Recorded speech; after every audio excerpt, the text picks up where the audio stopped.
retrouve pour une comparaison dans le cadre du PLIB 2022, puisque on a toutes les deux lu un finaliste, donc il s'agit de Fleur de Caux. Mélie vous en a déjà parlé dans une présentation, mais bon voilà, on fait une petite redite pour elle du coup, pour que ce soit dans une comparaison. Et on fera pareil pour Encens plus tard. Fleur de Caux, c'est un roman young adulte où on va être plongé dans une mythologie plutôt africaine, avec une magie des fleurs, voilà, puisque Oko est une jeune fille qui possède un don, elle arrive à interagir avec des fleurs d'une certaine façon. Et elle va être recrutée par un plutôt grand sorcier de son monde pour apprendre et peut-être devenir son héritière. Personnellement, il me faisait envie, mais en même temps j'hésitais parce que c'est du young adulte et que je ne lis plus trop de young adulte. Il y avait eu extrêmement de bons retours dessus avant les votes pour les 5 finalistes et même avant les votes pour les 25 je crois. Et beaucoup de coups de cœur de gens qui ont des goûts plutôt adultes en fait, donc je m'étais dit pourquoi pas, mais je ne m'étais pas lancée dans sa lecture parce que y avait d'autres choses qui me tentaient un peu plus et je m'étais dit bon, si jamais il passe je le lirai, mais sinon peut-être que j'ai autre chose à faire quoi. Et du coup après l'annonce des 5 finalistes, je l'ai lu très rapidement parce que voilà, c'est parmi ceux que je n'avais pas lu, c'est celui qui me faisait le moins peur, et celui en qui j'avais le plus confiance quoi. Et ce fut une très bonne lecture, j'ai passé un bon moment. Même si c'est du young adulte, franchement c'est du young adulte que je conseille aux gens qui aiment le young adulte et même à ceux qui commencent à s'en détacher, puisqu'au final j'ai passé un bon moment et je pense même que je lirai le tome 2 si j'oublie pas trop d'ici là, d'ici à ce qu'il sorte. L'écriture est plutôt fluide, ça se lit bien, ça se lit vite, on a envie de savoir la suite, donc voilà, ça s'enchaîne et même s'il est pas tout petit, ça s'enchaîne plutôt bien et vite quoi.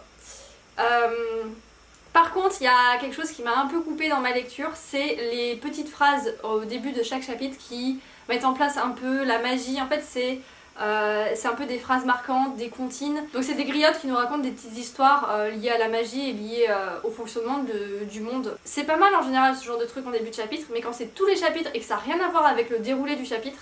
je trouve ça un peu dommage. Et comme moi à la fin d'un chapitre, des fois il y a des petits cliffhangers et t'as envie de savoir la suite, ça te coupe dans la lecture. Je suis assez d'accord avec Mélo, en plus je me souviens de la première parce que je l'ai surlignée en vert tout de suite, parce que ça explique que dans ce monde là les hommes n'ont pas le droit de lever la main sur les femmes, et je m'étais dit waouh c'est cool, c'est une super entrée en matière, c'est nice. Et en fait comme Mélo moi quand je lis ce genre de truc je cherche à déterminer pourquoi l'auteur a choisi cette phrase là pour illustrer ce chapitre en particulier, et au bout de quelques chapitres j'ai arrêté de chercher parce que visiblement il n'y avait pas de lien, et c'est peut-être un peu dommage. D'autant plus que, alors ça apporte une vision sur la mythologie et sur le monde qu'on traverse, mais pour autant ça reste assez flou quoi. Et une autre chose qui reste assez floue, c'est toute la magie de l'univers. Alors on a un peu de description, on voit Oko qui parle avec des fleurs et qui arrive à faire du coup des petits miracles on va dire, grâce à ces fleurs là, mais on sait pas comment ça fonctionne et on n'a pas plus de description, on rentre pas plus dans les détails, donc ça reste assez flou. Alors après c'est pas forcément dérangeant, mais donc du coup c'est vrai qu'on n'a pas trop l'habitude, surtout dans du young adulte ou du jeunesse, d'avoir une magie, mais une magie si peu expliquée. Une autre chose qui m'a un petit peu interloquée, pareil c'est un choix, du coup c'est pas forcément dérangeant, c'est que Oko du coup va être propulsée dans une école pour apprendre la magie et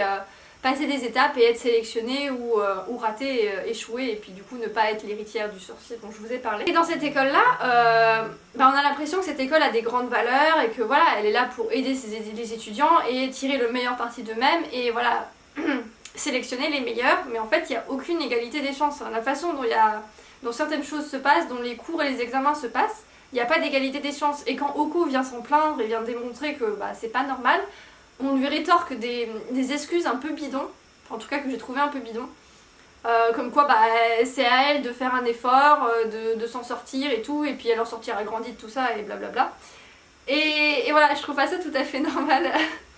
Mais bon, c'est un choix, j'imagine. Moi, le coup de l'école, je pense que c'est ce qui a contribué un peu au fait que... j'ai passé un très bon moment lecture aussi et tout, mais je sais pas pourquoi, mais maintenant, précisément à cette période-là, les romans qui se passent avec des cours ou avec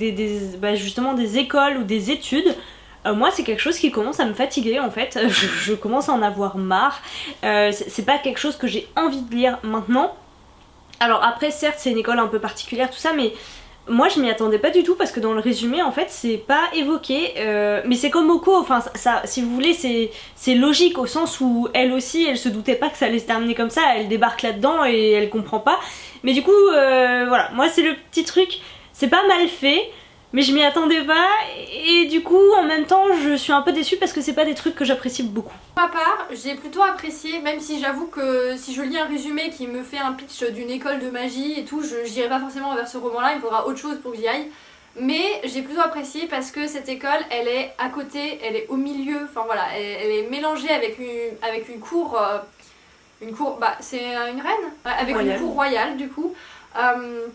Et donc du coup il y a des petits complots comme ça, il y a des soupirants et des courtisans qui viennent un peu mettre un peu de sel dans tout ça, et voilà, il y a des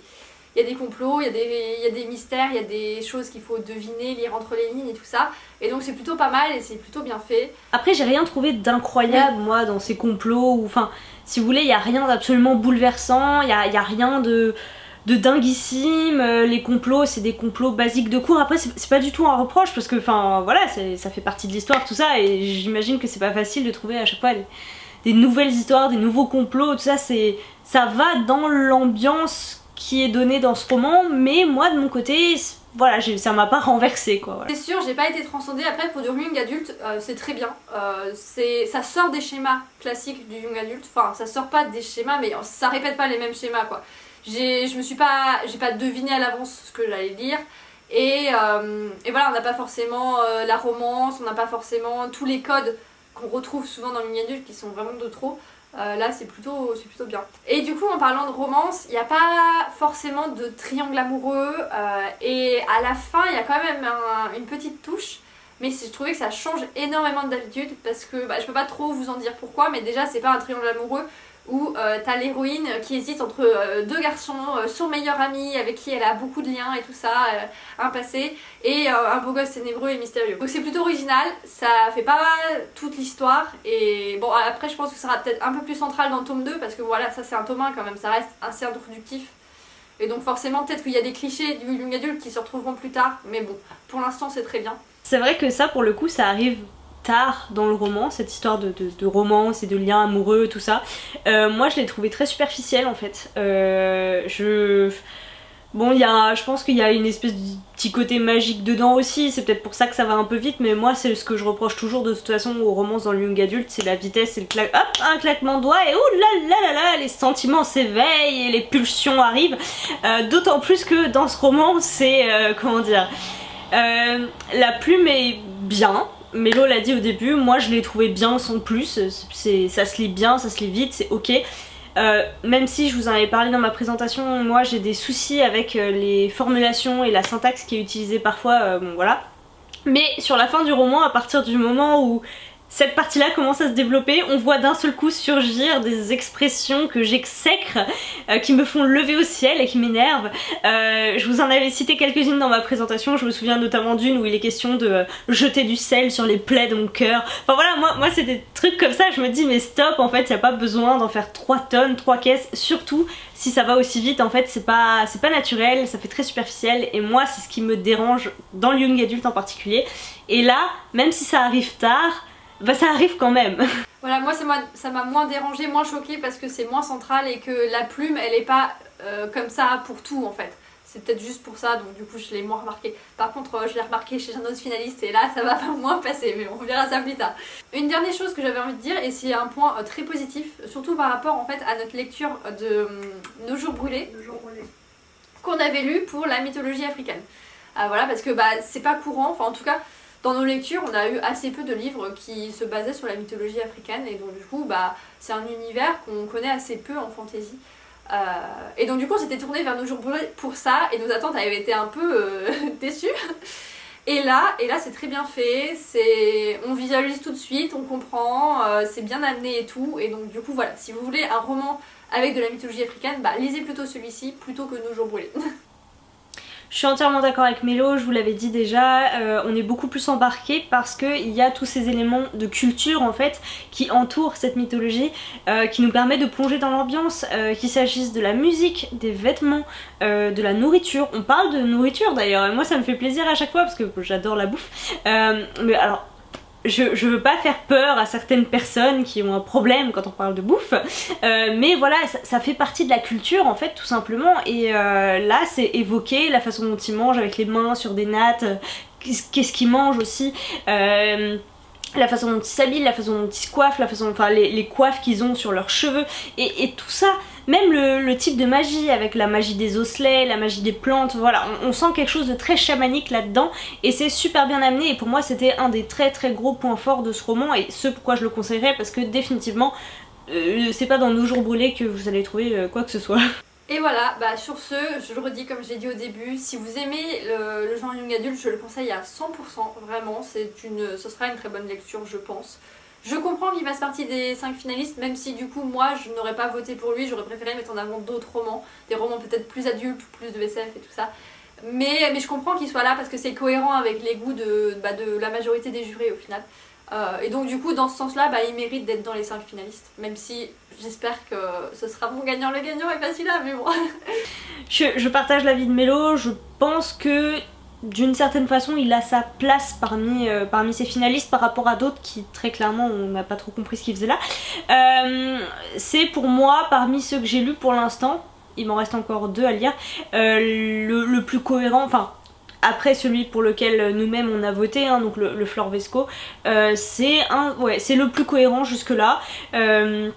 Maintenant, de mon côté, je vous laisse la présentation en barre d'impôts si vous voulez plus de détails, notamment par rapport à la syntaxe et à la plume qui est une jeune plume, et ça se sent encore. C'est moins pire que Rosen par certains aspects, notamment par rapport à la partie cliché young adulte triangle amoureux qu'il a dans Rosen, et